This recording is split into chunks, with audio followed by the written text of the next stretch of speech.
Welcome, Algebra 2. This is Chapter 4, Section 5, Solve Quadratic Equations by Finding Square Roots. All right, let's talk about some of these vocabulary words. Square roots are positive numbers. S has two square roots written in different ways. Basically, square roots are even roots with two possible answers.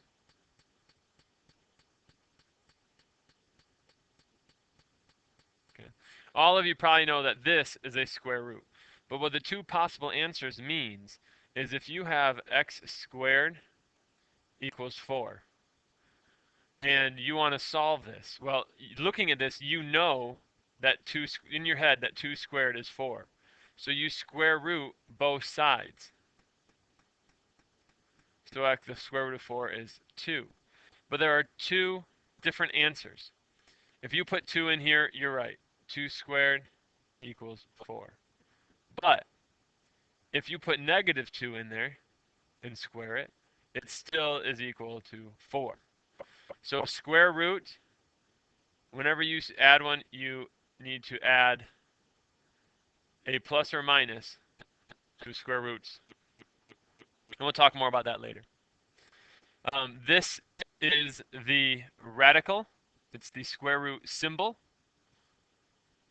The radicand is inside.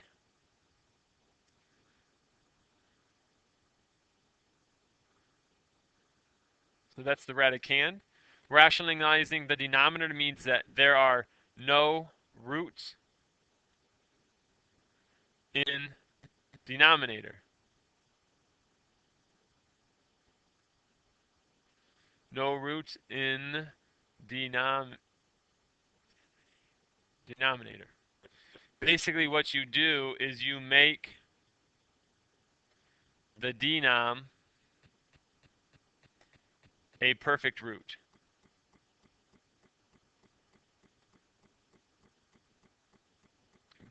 So you make it a perfect root. What that means basically is that if you had 1 over the square root of 2, you do something to it so that the denominator ends up being the square root of 4, which is a perfect root, which ends up being 2. And we'll talk about how to do that in a minute. Conjugates are identical expressions except for one sign.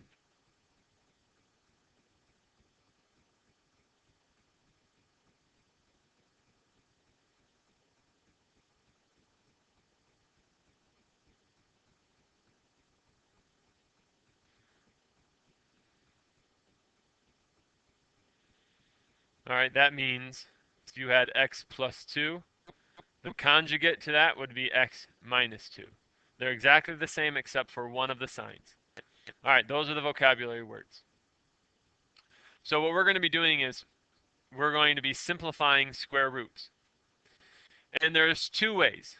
This is the way I learned, but when I moved here, someone showed me another way, and it seems to be a little bit more work, but a little simpler at the same time.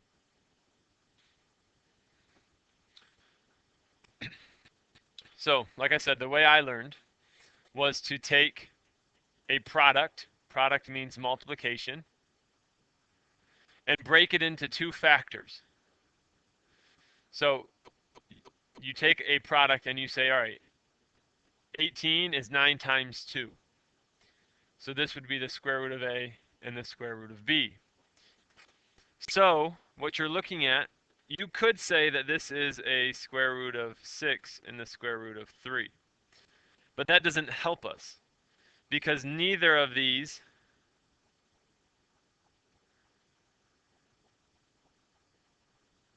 are not perfect. All right? 9 is a perfect square. It ends up being 3. So basically you could say that the square root of 32 is equivalent to the square root of 16 times the square root of 2. And in doing that, you end up saying that the square root of 16 is 4 and the square root of 2. That's how this is set up. The same is true for quotients. When you're dividing, you can take the radical of the top number and the radical of the denominator, bottom number. So here, the square root of 2 over 25, you may not know that. That can't simplify. But you can break the radical into 2, the square root of 2 over the square root of 25, and now it's been simplified. Now, by using a factor tree, I'm going to show you a factor tree here. So factor trees are where you take a number and you break it down into factors. 2 times 9, 3 times 3. So 18 has the factors of 2, 3, and 3. Now what you're looking for, this is a square root. And there's a vocabulary word which we haven't seen yet called index. When you say square root, you're really saying that there's a 2 inside this little crevasse, this little V shape. And what this little 2 means is you're actually looking for pairs of numbers. That's why the square root of 4 is 2, which is 2 times 2. The square root of 4 ends up being just 2. You're looking for pairs. So 18, you have a singular 2 and a pair of 3s. So you should watch this closely. What you do is you take this pair of numbers out of the radical once, and whatever isn't paired up stays in the radical. So you end up with 3 square root 2. It works for any number you want. Let's look at 48. 48 is 4 times 12. That's 2 times 2. That's 4 times 3 and 4 times, or I'm not 4 times, 2 times 2. So, what are we looking for? It's a square root. There's a 2 there, so we look for pairs. Here's a pair, here's a pair. Each time you take a pair out,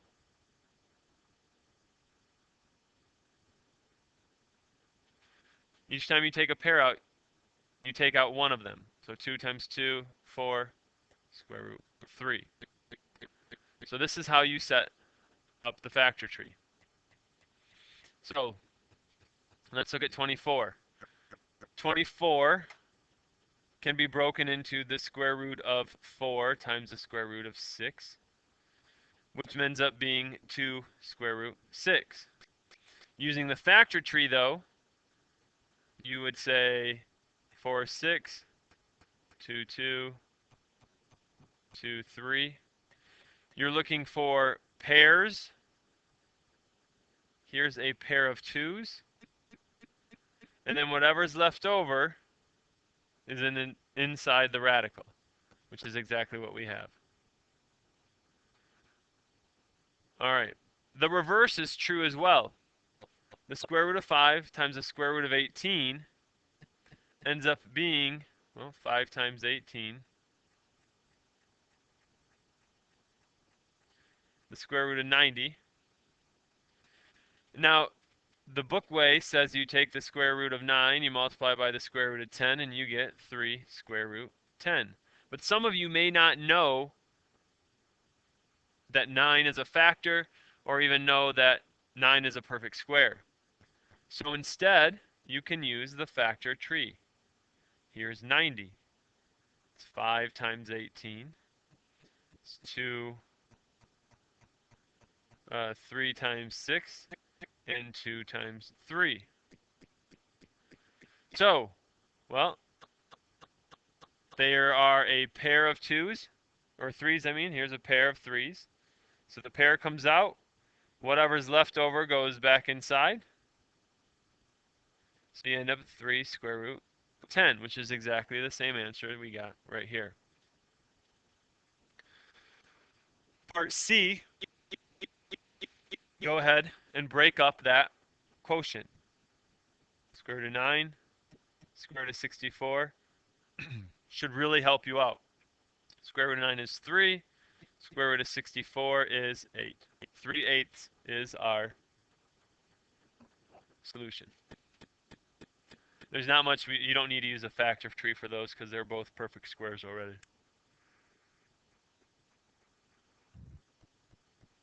Let's look at the guided practices. Number 1, and pretty much I'm going to use the factor tree method now from here on out. The square root of 27. Well, that's 3 times 9. It's 3 times 3. We're looking for pairs. The pair comes out. What's left over stays in. Number 3. Number 3 is square root 10, square root 15. Well, before we even multiply these together, let's just start doing factor trees. That's 2 and 5. That's 5 and 3. So, those are all prime factor trees. 5 is a common factor, or there is a pair of 5s. So that comes out, and you end up doing what's left over, 2 times 3. So it becomes 5 square root 6. Number 6, square root 15.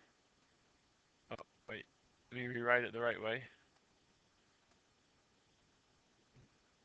Square root 15 over 4. Well, the square root of 15 over 4, you can break up the quotient. Square root 15 over square root 4. And the square root of 4 is 2. And that's your final. Number 8, square root 36 over 49. When you break up that quotient,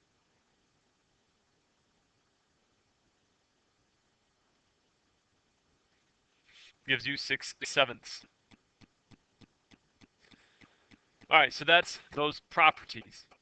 Now let's deal with conjugate pairs. Conjugate pairs are things like x minus 2, x plus 2. And it's because the middle part disappears.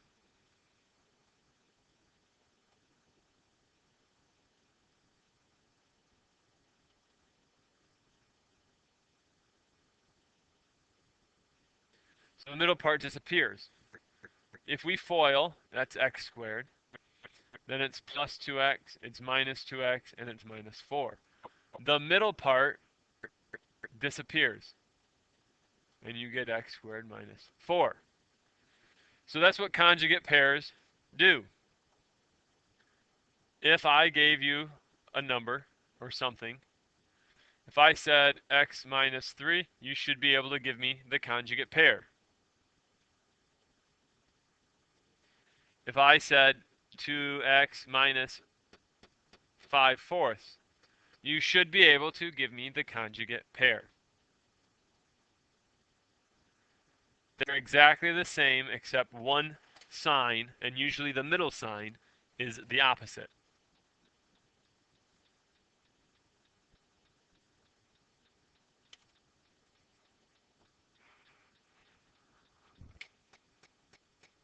So let's rationalize the denominators.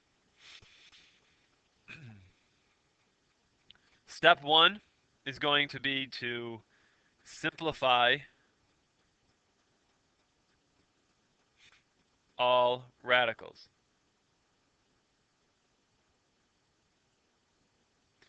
And not just the radicals, you really should simplify everything you can. So you want to simplify everything. You're then going to multiply by 1. Now, 1 comes in many forms. It could be the square root of 2 over the square root of 2. It could be the square root of 3 over the square root of 3. Could be a lot of different things. As long as the numerator and denominator are the same, you're multiplying or dividing by 1.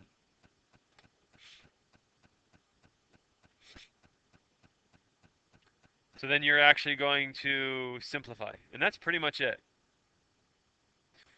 Hold on. We won't say simplify yet. We're going to say that multiply by 1. And you basically look at the denominator.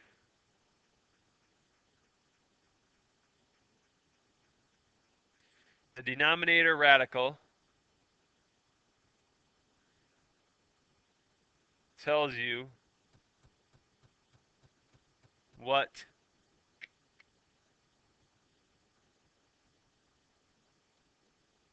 the 1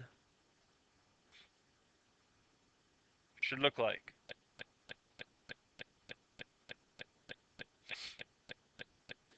And then lastly, you simplify.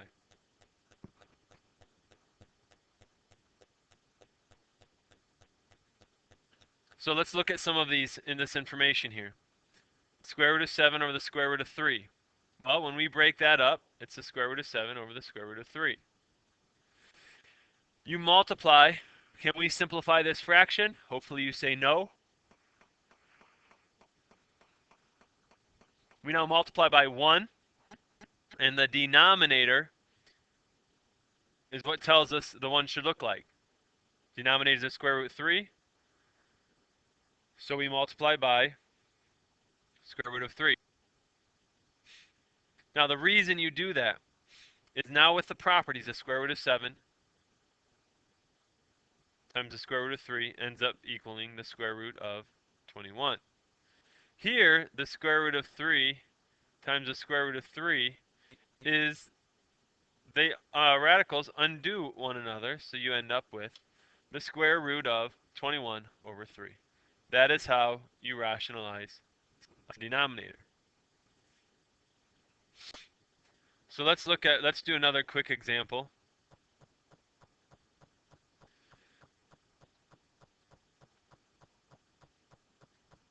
2 over the square root of 5. All right, you cannot have a radical in a denominator, so we have to multiply by 1. This one, you're multiplying by the square root of 5 over the square root of 5. 2 times, that's that. Square root of 5 times square root of 5 is just 5. That's how this gets set up.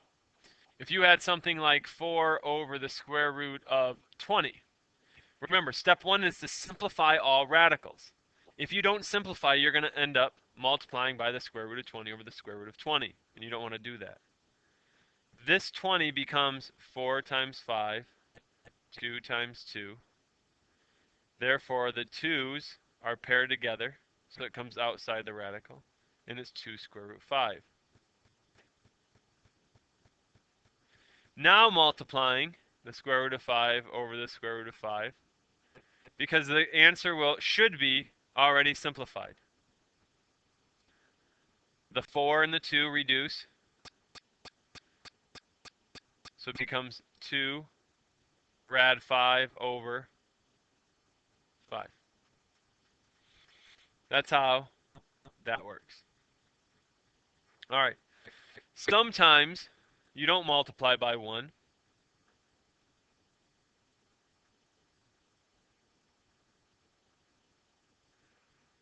Sometimes after you simplify,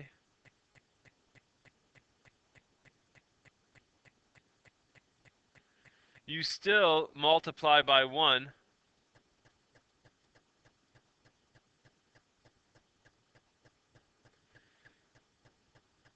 the denominator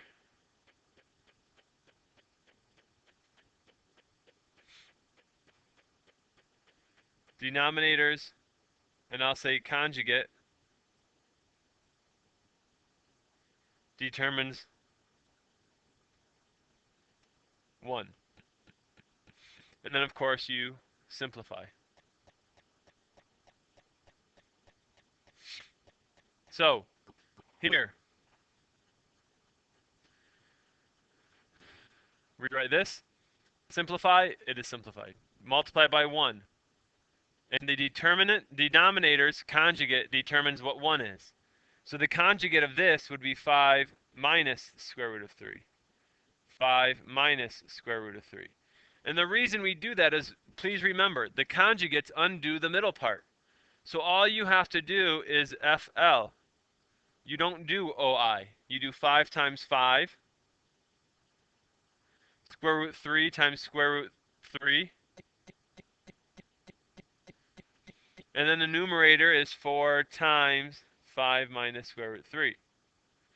So when I distribute all of this through, it becomes 20 minus 4 square root 3 all over 22.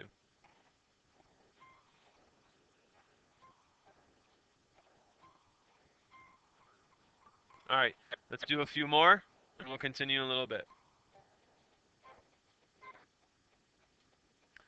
All right, so here are the checkpoints, simplifying the expressions. Remember, if you're using the perfect square method, you have to multiply first. But if you're simply using the factor tree, you can come up with the factors just from there. This ends up being the square root of 50, but they end up coming down to this. So the simplified form, you're looking for pairs. Here's a pair of 5s. That 5 comes outside of the radical, and the 2 gets left alone. Here, we need to break it up, and you're looking at the fact that this cannot be simplified. 11 is a prime number, cannot be simplified. So we go back to the steps that we have to multiply by 1. And in this case, the denominator tells us what that should look like. Now, the square root of 9 can be simplified, actually. The square root of 9 ends up equaling 3. So the numerator is now 3 on the outside and 11 on the inside. And the denominator, the square root of 11 times the square root of 11, ends up canceling out the radicals, and it's the square root of 11, 3 square root of 11 over 11. That is the simplified form. It doesn't look like it's as simplified as it should be, but it is. All right, solving quadratic equations. Let's talk about the rules for it. The first step is you need to isolate the power. Right? Isolate the power. Sometimes the power will have parentheses, and that's okay. You just have to isolate the thing that has the power attached to it. So for the most part, you're going to have something squared for these. Sometimes it'll be cubed later on, but for right now, something being squared equals a number. Number 2, you're going to square root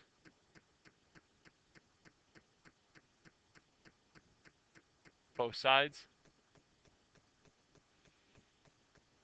You're going to make the square root plus or minus. I'll talk about that in a minute. And then you're going to simplify.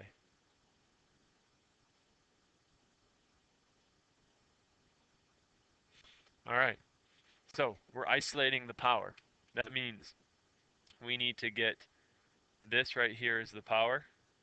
So we need to get it by itself. So to undo the multiplication of 1/4, you multiply each side by its reciprocal, which is 4 over 1.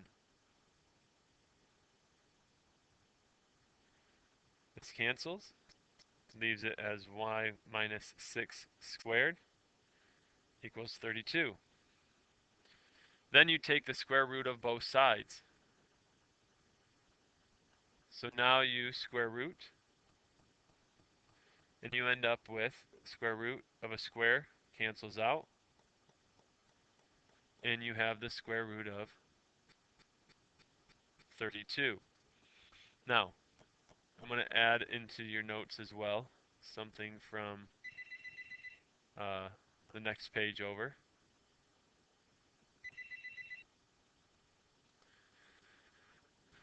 All right, it comes to this right here. When introducing an even root, anytime you have an even root, you need to add a plus or minus. All right. And this is why. I kind of talked about it at the beginning. But right here, here's an equation, x squared equals 4. You know in your head that x equals 2. But there's a second number. When you square root this, you bring an even root into it. That means x equals plus or minus the square root of 4, which is plus or minus 2. So x is 2 or negative 2. That is why you end up with two answers. So here we introduced a square root symbol, so you add a plus or minus. Take the square root of both sides. Now you add 6 to each side. Now you have 6 plus or minus the square root of 32. Here you simplify, and you simplify by using the factor tree. 2 times 16, 2 times 8, 2 times 4, 2 times 2. And it is a square root, so we're looking for pairs of numbers. So 1, 2 comes outside, another 2 comes outside, and this is the only 2 that goes inside. So simplifying this all the way down gives us 6 plus or minus 4 square root 2. That means there are two solutions. There's 6 plus 4 square root 2, and there's 6 minus 4 square root 2.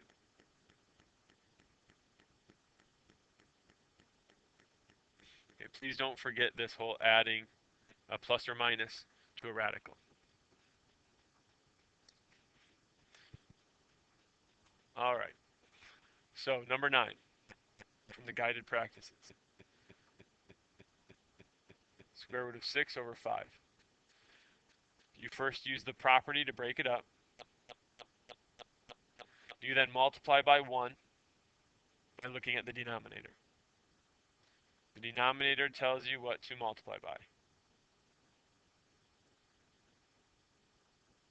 You get the square root of 30 over the square root of 25, which, simplified all the way, is the square root of 30 over 5. Number 11, square root of 17, square root of 12. Well, remember, the first step was to simplify. 12 ends up being 2 times 6 and 2 times 3. So the simplest form will be bring out a 2 and a 3 is inside. All right. Now that we're simplified, we multiply by 1. And once again, the denominator tells us what to multiply by. So on the numerator, you've got the square root of 51 divided by 2 square root 9, which reduces to 6. That's 2 times 3, gives me 6. 14.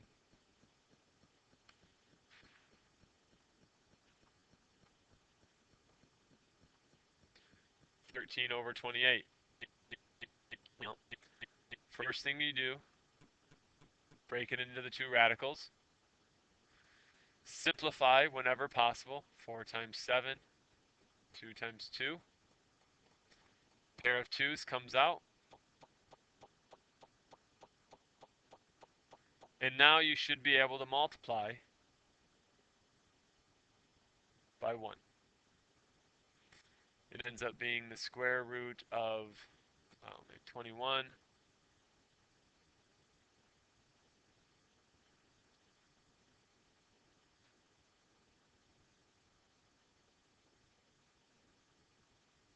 81, I guess. Like 21, 91.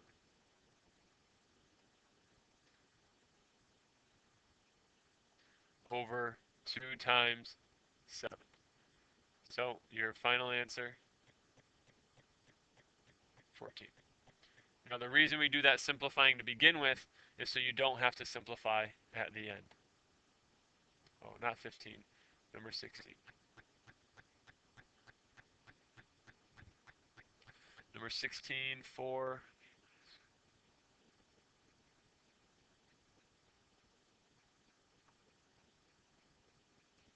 all right.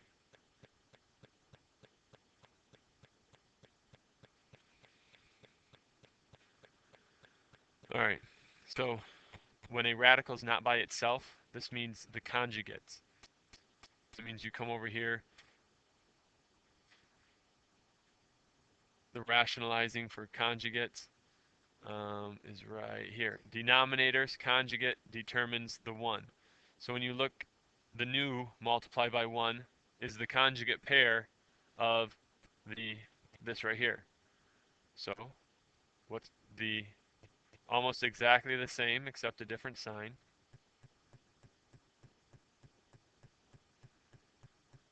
And you don't have to actually FOIL this. All you have to do is the F and the L. 8 times 8, square root 3 times square root 3, 4 times 8 plus square root 3. So, there we go. Almost done. You just distribute the 4.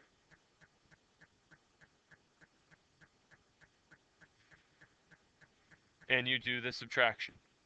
And now you're done. Let's see, that was number 16. Let's look at 18, and then we'll do 19.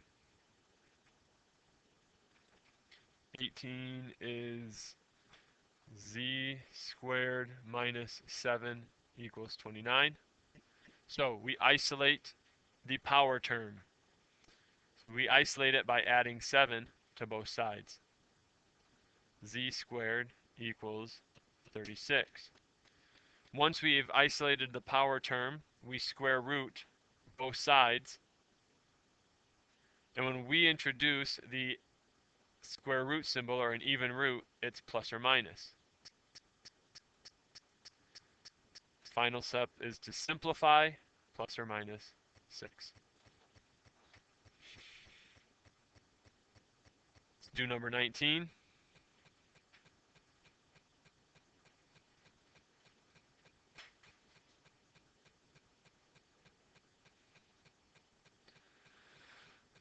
All right, there's nothing to add or subtract, but there is some multiplication outside of the power. So divide by 3.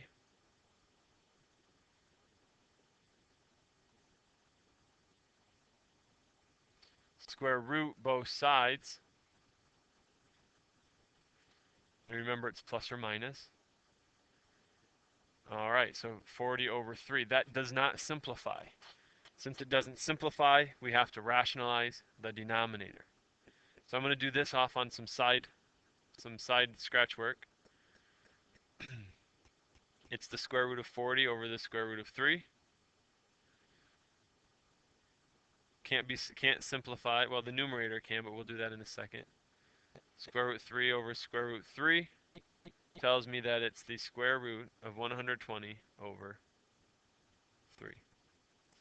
Now, I think you should look at 120 and simplify that.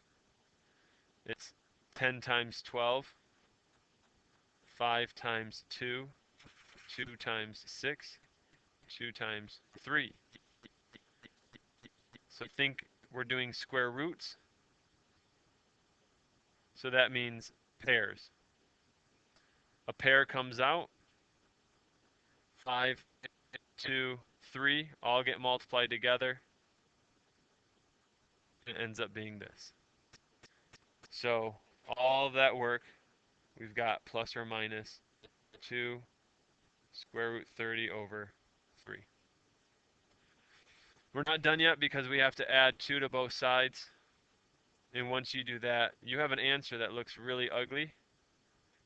But I promise you, it's the simplified form. All right, so the formula for when something drops is this.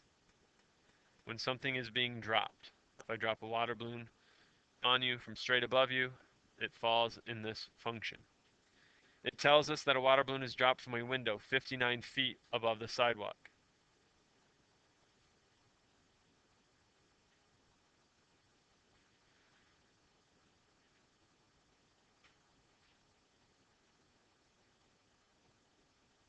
Okay, so these variables, this is time, of course. H sub 0 is the initial height, and H is the height for a particular time. So it says it was dropped from 59 feet. So we substitute 59 in for H sub 0. And then it hits the sidewalk. How long does it take to hit the sidewalk? Well, that would be 0. So 0 equals this. You're going to subtract 59 from both sides. You're going to divide each side by negative 16.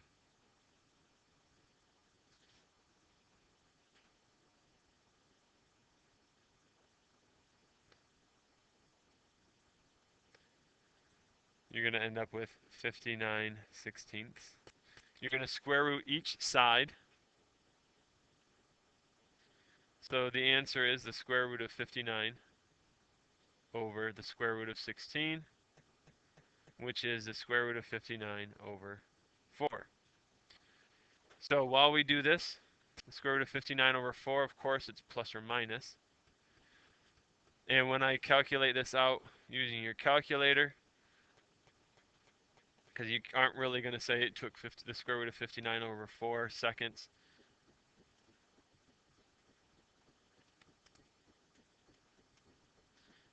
It takes 1.9 seconds.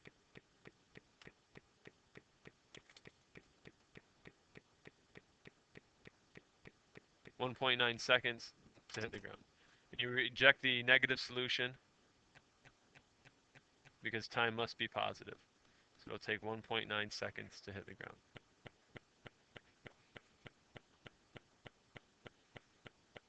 All right. For the sake of time, go ahead and try these on your own, and we'll see how you did. I'll put the answers here, but try them on your own and see if your work worked out. All right, so you can see you should have gotten x equals plus or minus 5. Here it's 1.3 seconds, not negative 1.3 seconds. You're not going back in time. We already wrote down the dropping objects, and this is what we should be doing in class. The guided practices, we've already done almost half of them. You try the rest of them. Good luck.